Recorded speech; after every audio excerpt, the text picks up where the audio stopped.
Nyai Mas Prabu Pakungwati Ratna Kemuning Astana Pakungwati adalah bukti peninggalan dakwah Islam di Cirebon Barat Daya. Melalui jalur perdagangan, para pedagang dari Arab, Persia, dan Gujarat memegang peranan penting sebab di samping berdagang, mereka juga menyebarkan agama Islam. Mereka mendirikan perkampungan sendiri, perkampungan pedagang muslim di negeri asing, yang disebut Pekojan. Melalui perdagangan inilah Islam berkembang pesat. Hal ini didukung oleh situasi politik saat itu, ketika para bupati pesisir berusaha untuk melepaskan diri dari kekuasaan pusat yang sedang mengalami kekacauan dan perpecahan. Kemudian Islam menyebar ke seluruh wilayah Indonesia, dimulai dari wilayah-wilayah di tepi pantai yang dijadikan pelabuhan perdagangan sampai ke daerah-daerah pedalaman Indonesia. Dengan masuknya Islam ke Indonesia, maka terjadilah akulturasi budaya Islam dengan budaya setempat. Salah satu wilayah yang mendapat pengaruh Islam adalah Jawa Barat. Penyebaran agama Islam di Jawa Barat dilakukan oleh seorang wali yang bernama Syekh Syarif Hidayatullah atau Sunan Gunung Jati. Ia menyiarkan agama Islam mulai dari daerah tepi pantai seperti Cirebon hingga ke daerah-daerah pedalaman, seperti ke Majalengka, Kuningan, Ciamis, Sunda Kelapa, dan Banten. Agama Islam sudah hadir di Cirebon sekitar abad ke-14 mengingat daerah ini merupakan bagian dari kawasan pesisir utara Pulau Jawa. Kawasan jalur pelayaran perdagangan yang telah dilalui dan disinggahi pedagang-pedagang dari berbagai negara termasuk para pedagang muslim. Jalur masuknya melalui pelabuhan-pelabuhan Cirebon seperti Pelabuhan Muara Jati, dengan tokoh wali yang menyiarkannya yaitu Syekh Syarif Hidayatullah, Sunan Gunung Jati. Dalam menyebarkan agama Islam di Cirebon, Sunan Gunung Jati melakukan beberapa teknik atau metode. Tujuannya adalah agar Islam dapat diterima masyarakat Cirebon tanpa adanya paksaan.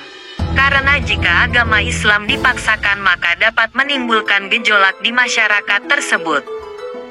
Teknik atau metode yang beliau lakukan adalah mengkolaborasikan atau mengakulturasikan budaya dan kesenian setempat dengan ajaran-ajaran Islam. Kesenian yang beliau gunakan diantaranya sandiwara, sintren, tari topeng, pementasan gamelan, tradisi sekaten, wayang kulit, dan lain sebagainya. Bukan hanya melalui kesenian gerak tubuh, melainkan juga melalui kesenian benda mati, seperti batik, lukisan kaca, seni kaligrafi dan lain sebagainya.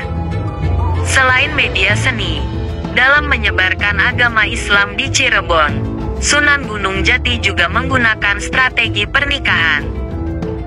Beliau menikahi putri beberapa tokoh ternama dan berpengaruh di Cirebon dengan harapan masyarakat yang percaya kepada tokoh-tokoh berpengaruh tersebut dapat ikut masuk Islam seperti panutan mereka.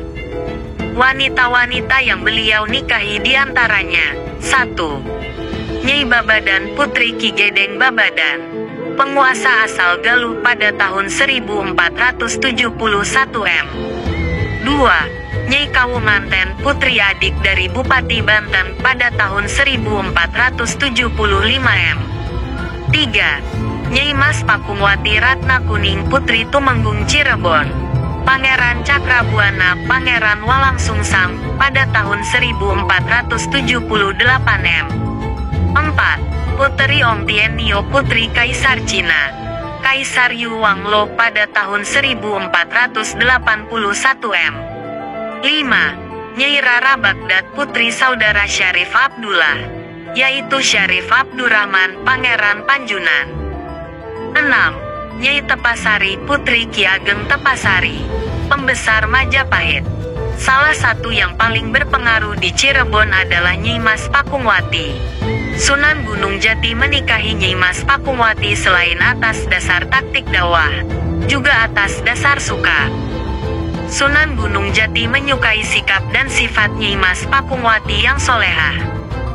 Beliau seorang penganut agama Islam yang taat bukan dari formalitasnya saja, melainkan juga dari aplikasinya. Islam yang tersebar di Cirebon ternyata tidak hanya dilakukan oleh Sunan Gunung Jati saja, melainkan para istri beliau pun ikut berperan dalam dakwah Islam tersebut.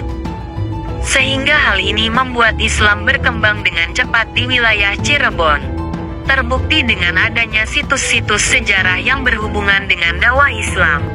Situs-situs tersebut antar daerah satu dengan daerah lainnya kadang saling berhubungan. Semakin meluasnya penyebaran Islam di Cirebon sehingga banyak menghasilkan peninggalan-peninggalan sejarah penyebaran Islam di Cirebon.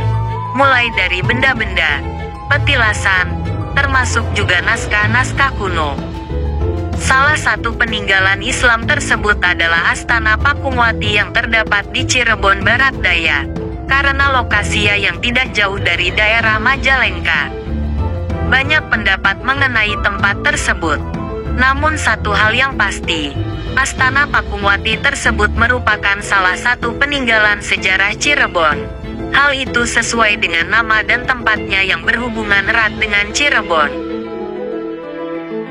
Astana Pakungwati adalah sebuah tempat yang dahulunya dijadikan sebagai tempat tinggal Nyi Mas Prabu Pakungwati Ratna Kuning Putri Tumenggung Cirebon, Pangeran Walangsungsang Pangeran Cakrabuana, sebagai tempat singgahan selama melakukan dakwah Islam sekaligus untuk menenangkan diri dan pikirannya karena masalah dalam rumah tangga keluarganya, cemburu dengan kehadiran Puteri Ong Tienyo sebagai istri keempat Sunan Gunung Jati. Namun sekarang tempat tersebut dijadikan sebagai kompleks pemakaman bagi beliau dan para prajurit yang mengawalnya dulu. Astana Pakungwati tersebut berlokasi di Desa Warujaya, dahulu bernama Warugede, Kecamatan Depok, Kabupaten Cirebon. Tempat ini sudah dibangun selama beratus tahun yang lalu. Karena tidak ada bukti tertulis mengenai kapan tempat tersebut dibangun. Begitu juga masyarakat sekitar yang tidak begitu mengetahui kapan tepatnya tempat tersebut dibangun. Astana Pakungwati tersebut berbentuk keraton yang terbuat dari batu bata berwarna merah seperti warna merah pada kompleks Masjid Sang Cipta Rasa di Cirebon Timur. Gaya arsitekturnya mengikuti arsitektur yang berkembang di keraton-keraton Cirebon. Meskipun ukurannya lebih kecil dari keraton-keraton yang ada di Cirebon Timur sana. Hal ini mengindikasikan bahwa kemungkinan pada zaman dahulu tempat tersebut digunakan sebagai tempat tinggal seseorang yang berasal dari keraton ataupun yang berhubungan dengan keraton. Dan memang benar seperti namanya. Astana Pakungwati tersebut dibuat oleh Nyi Mas Pakungwati, istri Sunan Gunung Jati, yang masih ada hubungan dengan keraton di Cirebon Timur sana. Nyi Mas Prabu Pakungwati Ratna Kuning atau yang biasa dipanggil Nyi Mas Pakungwati adalah istri ketiga Syekh Syarif Hidayatullah, Sunan Gunung Jati. Beliau lahir dari seorang ayah yang bernama Pangeran Walangsungsang Pangeran Cakrabuana, putra Baduga Sri Maharaja Prabu Siliwangi, dan ibunya bernama Nyai Mas Endang Gelis Putri Ki Gedeng Danuwarsi dari pertapaan Gunung Marapi. Dalam bahasa Cirebon kuno, nama Pakungwati memiliki arti udang betina. Hal itu merujuk pada ciri khas Cirebon pada masa lalu hingga sekarang, yakni udang. Jika dilihat dari silsilah keluarga, antara Nyi Mas Pakungwati dengan Sunan Gunung Jati masih lingkup satu keluarga, yaitu berkedudukan sebagai sepupu. Nyi Mas Pakungwati merupakan putri kesayangan Pangeran Cakrabuana. Beliau lahir dari keluarga terhormat, yakni dari tokoh ternama dan berpengaruh di Cirebon sehingga banyak orang yang mengenalnya. Tetapi bukan hanya karena keluarganya saja yang terhormat, melainkan juga karena sikap dan perilaku beliau yang amat mulia serta beliau merupakan wanita solehah. Beliau seorang penganut agama Islam yang taat bukan dari formalitasnya saja, melainkan juga dari aplikasinya. Beliau juga menjadi keteladanan hidup bagi wanita pada zaman itu. Karena hal itulah Sunan Gunung Jati menikahi beliau di samping perintah dari pamannya, Pangeran Cakrabuana. Nyai Mas Pakungwati menikah dengan Sunan Gunung Jati pada tahun 1478 M. Selama menjadi istri Sunan Gunung Jati, Nyai Mas Pakungwati tidak memiliki keturunan.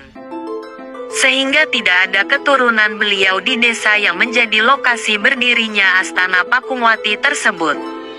Keturunan yang sekarang ada di desa Waru tersebut dimungkinkan dari para prajurit dan abdi dalam yang bekerja kepada beliau.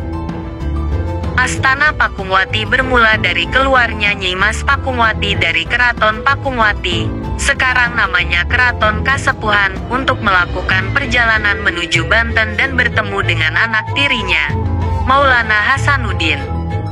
Proses perjalanan yang dilakukan Nyai Mas Pakungwati untuk menenangkan diri dan pikirannya akibat rasa cemburu yang muncul di hatinya karena kehadiran